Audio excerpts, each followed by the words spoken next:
sudah harapan bebas Nikita Mirzani sebagai tahanan kota setelah Kejaksaan Negeri Kota Serang menolak pengajuan penangguhan penahanan yang diajukan kuasa hukumnya. Nikita kabarnya sudah pasrah menjalani masa tahanan selama 20 hari ke depan sebelum sidang kasusnya dengan Dito Mahendra dihelat di Pengadilan Negeri Serang. Kepada awak media, Fahmi Bahmid, kuasa hukum Niki bahkan mengaku sesumbar akan membongkar semua kasus perseteruan Niki dan kekasih Nindi Ayunda tersebut. Fahmi bahkan siap membeberkan sejumlah bukti yang sudah dikantonginya. Pendapat penuntut umum mempunyai pertimbangan, sehingga kalaupun nantinya dikabulkan, nanti akan mempersulit pemeriksaan. Ya, sampai sekarang lanjut. Untuk JPU telah kita siapkan ada 5 orang JPU dari Kejari Serang untuk mengerjakan dalam menyusun surat dakwaan. Tidak apa-apa lah, mau berapa saja nggak ada masalah. Karena yang namanya jaksa itu satu kesatuan. Biasanya itu jaksa penuntut umum terdiri dari A, B, C. Tapi itu jaksa penuntut umum. Jadi jangan dinilai jumlahnya. Niki tetap akan diajukan di persidangan oleh jaksa penuntut umum. Jumlahnya berapa itu bukan menjadi masalah. Menghambat Niki nggak akan hadir. Udahlah, terserah mau pakai alasan subjektif, itu haknya, wewenang daripada kejaksaan. Yang jelas semua orang harus mempunyai kepastian hukum. Segera limpahkan, kita fight di persidangan. Saya hormati pihak kejaksaan untuk tidak mengabulkan penangguhan penahanannya Nikita. Saya hormati, itu aja. Saya nggak mau ngebahas lain-lain lah. Saya cuma berharap dari pihak kejaksaan segera melimpahkan kasus ini ke pengadilan, segera disidangkan. Sejak ditahan Selasa 25 Oktober lalu, kini sudah sepekan lebih Niki menghuni Hotel Prodeo, Kota Serang. Niki seolah tak mau larut dalam sedih. Baru-baru ini ketika dijenguk sejawatnya Fitri Salhuteru, lagi-lagi Niki mendadak heboh memborong 700 nasi bungkus masakan Padang untuk para tahanan. Di dalam dia santai aja. Bahkan tadi minta bantuan melalui Kak Fitri untuk mengajak rekan-rekannya yang ada di dalam untuk makan bersama. Jadi tadi pesan makanan, izin sama Kalapas, kita mau diizinkan untuk makan rame-rame. Artinya bersama-sama itu bukan berarti semua dikumpulin, jadi beli makanan untuk dibagi-bagikan. Tadi itu permintaan Niki melalui Kak Fitri yang saya dengar di depan. Pokoknya Nikita itu seperti saya bilang, dia adalah petarung sih menurut saya. Apapun yang dia lakukan, apapun resikonya dia menerima dengan baik. Kita nggak nimbang, tapi Nikita baik-baik aja. Jadi ya, yang beredar di dunia maya tuh beredar Nikita apa itu kan ada ini, nggak ada ini. Itu kan video-video lama yang bohong itu. yang diedit.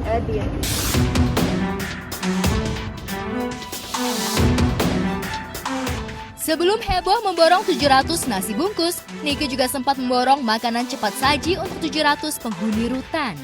Di dalam rutan, tampaknya Niki menjadi satu-satunya ratu sawer yang paling cetar dan murah hati. Kesan itu setidaknya diungkap Kepala Lapas Rutan Wanita Kota Serang. Halo guys, jadi hari ini Kak Niki request ke bapak pengacara dia pengen makan pizza. Udah gitu, kata Kak Niki kalau dia makan semuanya juga harus makan. Jadi aku sama Kak Dea langsung aja beli pizza sebanyak itu. Ada satu blok hunian untuk wanita, ada 3 kamar yang dimana masing-masing kamar itu ada 8, ada 7 orang, ada 3 kamar. Jadi ya udah, jadi bergabung dengan yang lain. Jadi tidak ada perlakuan yang istimewa untuk membantu kita, kita SOP saja. Tapi terkait langkah jor-joran dan kedermawanan Niki di dalam rutan, rupanya dipandang lain oleh seteru lamanya, Kiki The Potters. Menurut Kiki, apa yang dilakukan Niki sebagai kebaikan biasa yang sejatinya dilakukan setiap orang.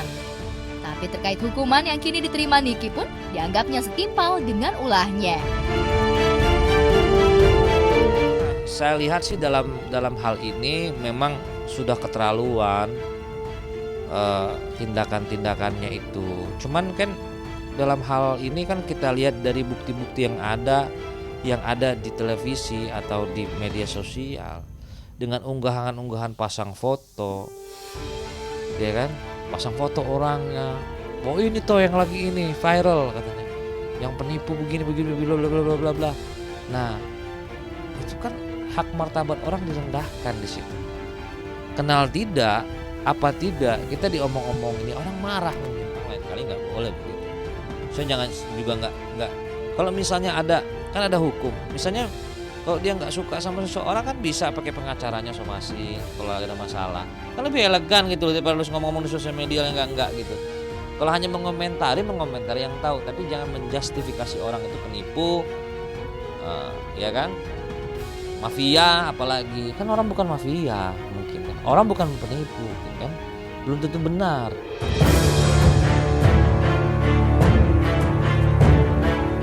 Ya, sejak Niki di penjara, para seteru memang seperti merasa lega, bahkan sebagian sorak-sorai sambil berpesta. Maka wajar jika Niki pun tak ingin kalah eksis dengan gebrakannya di dalam rutan. Ibu-ibu ya khususnya itu akrab sama Niki, dan Nikinya sendiri dalam keadaan sehat dan juga ibadahnya juga nggak ada apa-apa. Ya santai aja, ketawa aja. Ya karena memang dia suka ketawa sama teman-temannya, termasuk tahanan-tahanan yang lain. Ya gitulah, ketawa-ketawa aja di dalam. Niki cuma berpesan, kakak tenang. Apa yang aku lakukan, apa yang terjadi dengan diri aku ini semoga menjadi contoh. Nanti kalau ada siapapun yang kena masalah hukum, dan jangan tidak diperlakukan sama seperti Niki. Kalau ada hal-hal yang misalnya dispesialkan atau apapun, kalian sendirilah nanti yang menilai.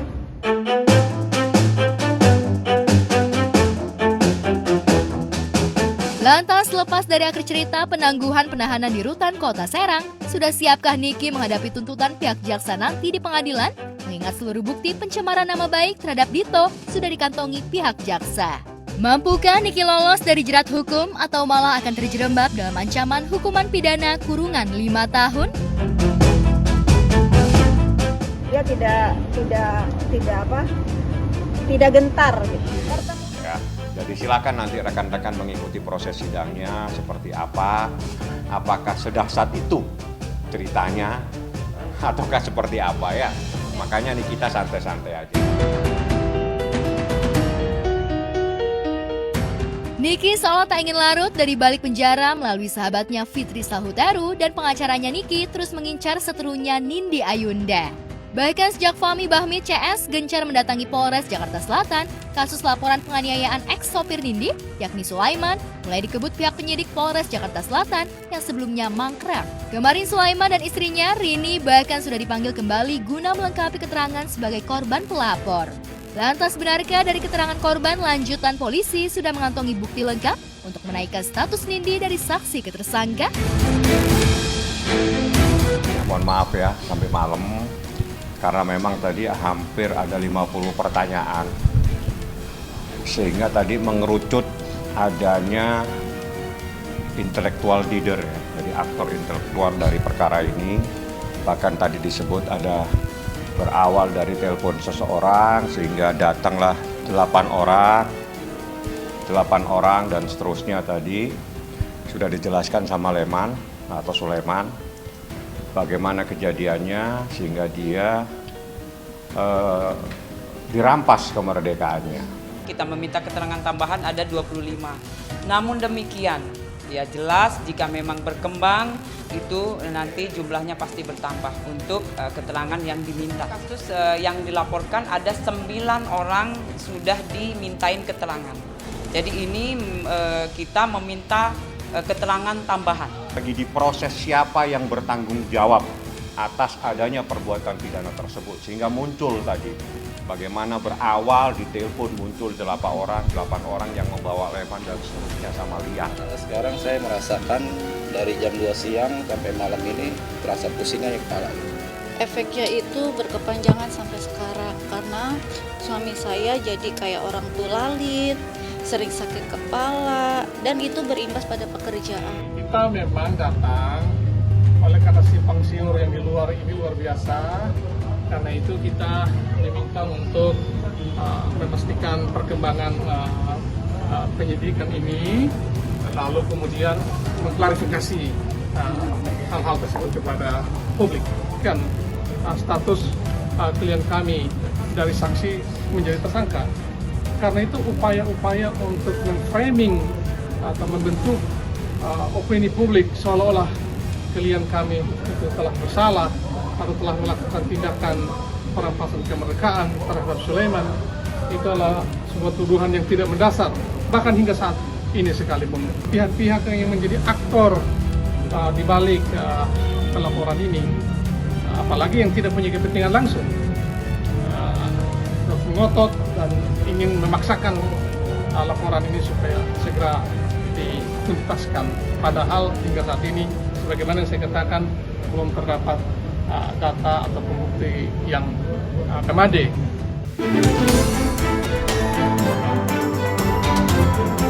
Pengacara Sulaiman yang juga kuasa hukum Nikita memang hakul yakin peristiwa penyekapan dan penganiayaan itu terjadi bahkan melibatkan kekasih Nindi, Dito Mahendra. Apalagi sudah ada bukti visum dan keterangan saksi yang menguatkan dugaan tindak pidana tersebut. Tapi polisi tampaknya tak mau gegabah, hingga kemarin Nindi dan Dito masih berstatus saksi. Bahkan baru sekali Nindi datang memberi kesaksian. Lantas akankah dalam waktu dekat Nindi akan segera dipanggil dan dinaikkan statusnya? Hingga saat ini status klien kami, Mbak Nindi maupun Mas Dito itu masih sebagai saksi. Ya, jika memang diperlukan, pasti kita memanggil kembali. Tapi hingga saat ini masih belum ada pembicaraan? Saat ini belum, tapi nanti jika memang diperlukan, pasti kita panggil kembali. Jadi untuk kasus yang dilaporkan juga sudah naik sidik. Ya, jadi untuk itu, rekan-rekan tunggu aja informasinya, nanti kita informasikan kembali. Kasus yang berputar hampir 2 tahun ini sebetulnya kasusnya simpel.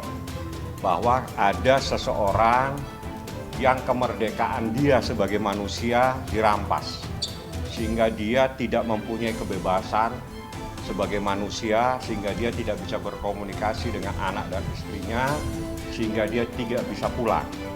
Di dalam kasus pasal 333 atau perampasan kemerdekaan itu tidak dihitung berapa hari. Yang penting 1 hari pun kalau seseorang itu dirampas kemerdekaannya itu memenuhi unsur tindak pidana. Apakah seseorang juga dirampas kemerdekaannya diberi makan, tetap itu adalah bagian dari perampasan kemerdekaan. Tekanan bertubi-tubi disampaikan oleh pihak-pihak tertentu kepada pihak penyidik Polres Jakarta Selatan untuk kemudian menuntaskan persoalan ini sesegera mungkin, bisa membuat atau menimbulkan penyesatan publik seolah-olah penyidik itu bekerja tidak profesional, seolah-olah penyidik tidak menjalankan tugasnya. Padahal ada persoalan lain, misalnya terkait dengan kurang akuratnya informasi atau data atau bukti, sehingga butuh pendalaman lebih lanjut. Dan oleh karena itu kita tahu bahwa pelapor korban, saksi korban juga diperiksa lagi, didalami lagi. Itu karena persoalan-persoalan seperti itu. Bu, dikit aja, Bu. Bu, dikit aja, Bu.